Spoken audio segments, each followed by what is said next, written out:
Welcome back to the physics class, my dear friends. Hi, I am Amit with my new concept of physics that is known as kinematics. Though this concept is divided in different parts further, but basic things we will study today regarding the kinematics. Very important topic. You can tell this is the base of physics also regarding motion. Okay. So first of all, in our life what we see, क्या देखते हैं अपनी ज़िंदगी में हम? Car move कर रही है, बस मूव कर रहा है, प्लेन मूव कर रहा है, everything is moving, earth is revolving, earth is rotating, in universe plenty of motion is being done, so everywhere we are seeing that the motion is there. So to understand this concept, what would be the velocity, what would be the speed, what would be the displacement, what would be the acceleration, we will study the kinematics.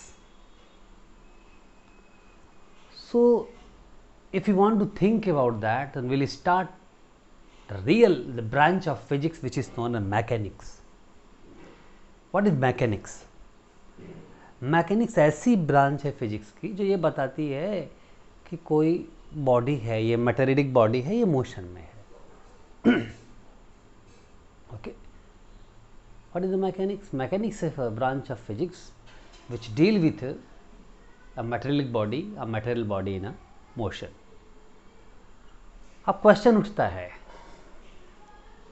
ये rest में भी हो सकती है, ये motion में भी हो सकती है, ये मोशन दो तरह से कर सकती है, उसके बारे में हम पढ़ेंगे. Now then this mechanics is further divided in 3 branches. First is known as the statics. Statics means when body do not change its position with respect to surrounding or a time. जब body अपनी position को नहीं change कर रही है वो static है. Okay, when body do not changing its position with respect to time and surrounding, it is static. Second comes kinematics.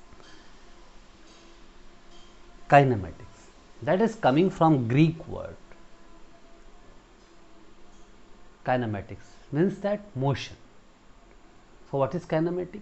It is a branch of physics which deal that material body in a motion, but without considering the fact which causes the motion.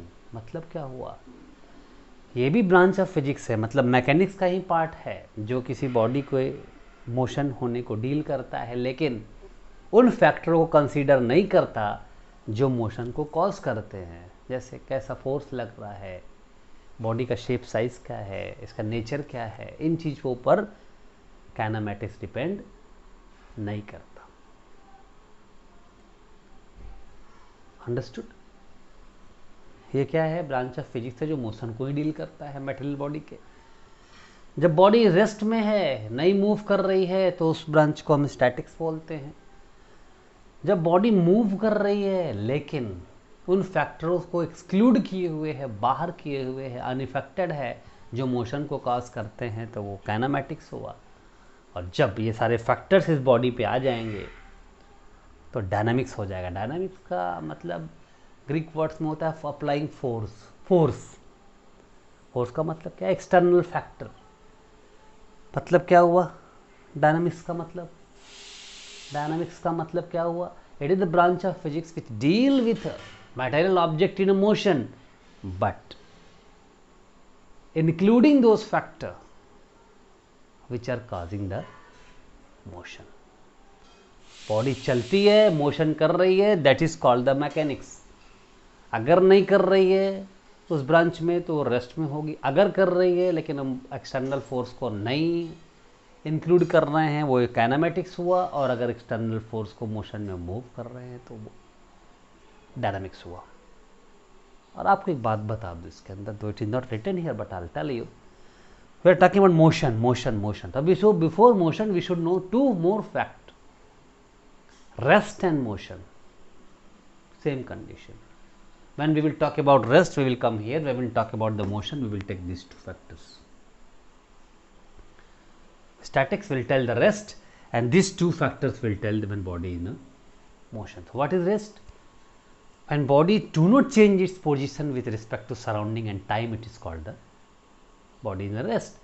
जब body अपने surroundings और time के respect में अपनी position को change नहीं करती, then we say body in rest. When it do, when will it do? जब ऐसा करेगी, then it will come body in motion. Means when body will change its position and surrounding with respect to time, then it is called what? Motion. And body changes its position with respect to surrounding and time, that is called motion. अब question दिमाग में फिर आता है, क्या सच में अगर हम कार में चल रहे हैं तो हम मोशन में हैं? Is it true? No. Motion और rest position, whenever you will see, that is always relative. अब क्वेश्चन तो रिलेटिव वर्ड कहाँ से आ गया, मैं बताता हूँ. Person would be one, but position would be different. If I am traveling in a train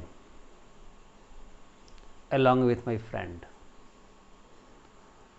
so for my friend I am in rest because I am not changing my position with respect to him. अपनी position कहाँ change हो रही, मेरे साथ बैठा हुआ है. But a person who is outside the train on a station, he will tell I am in motion. So my position is relative. For one person, fellow person who was sitting with me in train, for him I was in rest. But a person who was standing on railway station, for him I was in motion. तो अगर मेरा दोस्त मेरे साथ चल रहा है train में, तो उसके लिए मैं क्या हूँ, रेस्ट में हूँ. लेकिन मेरा दूसरा दोस्त जो स्टेशन पर मुझे छोड़ने आया है, उसके लिए हम क्या है, मैं क्या हूँ, मोशन में हूँ. तो motion is always relative. Understood? Mechanics, statics, kinematics, dynamics, and what is called rest and what is called motion. Rest when will talk about here, and motion the two part. Now दिमाग की फिर बात आती है, type of motion. In class 8 में पढ़ा था भाई, oscillatory motion, rotatory motion, circular motion, rectilinear motion, translatory motion. These all you have studied in class 8 also, so we will study here also. Type of motion. क्या होता है type of motion? First will come as the rectilinear motion. I will tell what is called rectilinear motion.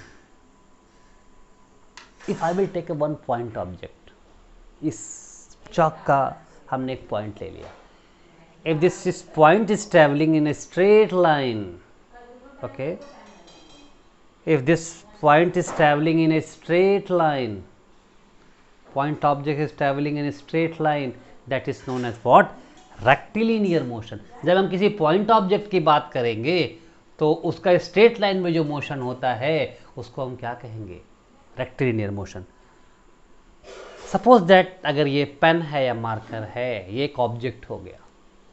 अगर ये move करता है, तो it is made of different points, different point object. It is made of it constituent. और जब ये आगे बढ़ रहा है, इसके सारे पार्टिकल्स क्या हो रहा है, आगे बढ़ रहा है. तो इसकी मोशन को कौन डिफाइन करेगा? ट्रांसलेटरी. मतलब क्या हुआ? The motion of a body, this is body. When it all constituents travels parallel to each other, ये सारे पॉइंट्स एक दूसरे क्या होंगे? पैरेलल ट्रेवल करेंगे स्ट्रेट लाइन में, and they all will be shifted equal distance in equal time interval. सारे points, अगर ये यहाँ से जा रहा है तो ये भी यहाँ तक जाएगा, ये भी यहाँ तक जाएगा इक्वल समय में. तो ऐसे मोशन को हम क्या बोलते हैं? Translatory motion. मतलब जब स्ट्रेट लाइन में हम पॉइंट ऑब्जेक्ट की बात करते हैं तो हम बोलते हैं रेक्टिलिनियर, और जब स्ट्रेट लाइन में हम बात करते हैं पूरे एक ऑब्जेक्ट की, तो हम उसको नाम देते हैं ट्रांसलेटरी मोशन. पॉइंट मास होगा रेक्टिलिनियर, पूरा ऑब्जेक्ट होगा, इसके सारे पॉइंट, सारे कॉन्स्टिट्यूएंट्स साथ साथ शिफ्ट होते हैं टाइम में, सिमिलर टाइम में, स्ट्रेट लाइन में, तो उसको हम बोलते हैं रेक्टिलिनियर मोशन. सिमिलरली अगर ये सेंटर है, एक पॉइंट ऑब्जेक्ट जिसके चारों ओर घूम रहा है, पॉइंट ऑब्जेक्ट, छोटा सा मास, जो what is the point object और पॉइंट मास, ऐसा पॉइंट मास या पॉइंट ऑब्जेक्ट जिसकी जो अपने साइज से हमेशा अधिक डिस्टेंस कवर करे। इतना बड़ा है, बहुत छोटा सा है, अगर ये आगे बढ़ेगा तो निश्चित रूप से अपने शेप और साइज से अधिक डिस्टेंस ट्रैवल करेगा, तो उसको बोलते हैं पॉइंट ऑब्जेक्ट या पॉइंट मास। अब वो देखो भाई, अगर वो पॉइंट मास किसी सेंटर के चारों ओर ऐसे ऐसे घूम रहा है तो उसको हम बोलते हैं सर्कुलर मोशन। क्या कहते हैं? Circular motion. अगर कोई ऑब्जेक्ट घूम रहा है, जैसे बॉल ले ले या अर्थ को ले ले, अर्थ क्या कर रही है? रोटेट कर रही है चारों तरफ, एज अ बॉडी रोटेट कर रही है। अब इसका मतलब क्या हुआ बेटा? अब अर्थ भी को हम डिफरेंट पार्टिकल में बांट सकते हैं। वो डिफरेंट पार्टिकल्स भी क्या होंगे? मूव करेंगे। यहाँ वाला अगर ये अर्थ है अपने सराउंडेड घूम रही है सर एक्सिस के, तो यहाँ वाला पार्टिकल भी ऐसे घूमेगा, यहाँ वाला भी ऐसे घूमेगा, यहाँ वाला भी ऐसे घूमेगा, यहाँ वाला भी ऐसे घूमेगा। तो एक्सिस के अराउंड वो क्या बनाएगा? कोसेंट्रिक सर्कल बनाएगा, जिसका सेंटर कहाँ से जाएगा? एक्सिस ऑफ रोटेशन से जाएगा।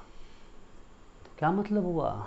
जब पॉइंट की बात करेंगे तो सर्कुलर मोशन आएगा। एज अ होल बॉडी जब हम बात करेंगे तो रोटेटरी मोशन आएगा। और ये आप जानते हो, oscillatory and vibratory motion. What is oscillatory and vibratory motion? When a body do to and fro motion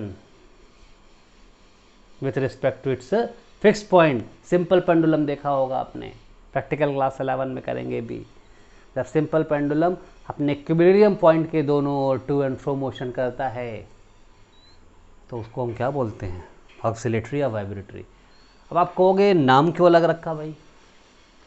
oscillatory motion is only of a body, या कोई बॉडी ऑक्सिलेट करती है, लेकिन कोई पार्टिकल होता है, जैसे सॉलिड है और लिक्विड है, तो सॉलिड और लिक्विड के जो एटम्स हैं वो भी अपने इक्विलिब्रियम पॉइंट के दोनों ओर टू एंड फ्रो मोशन करते हैं।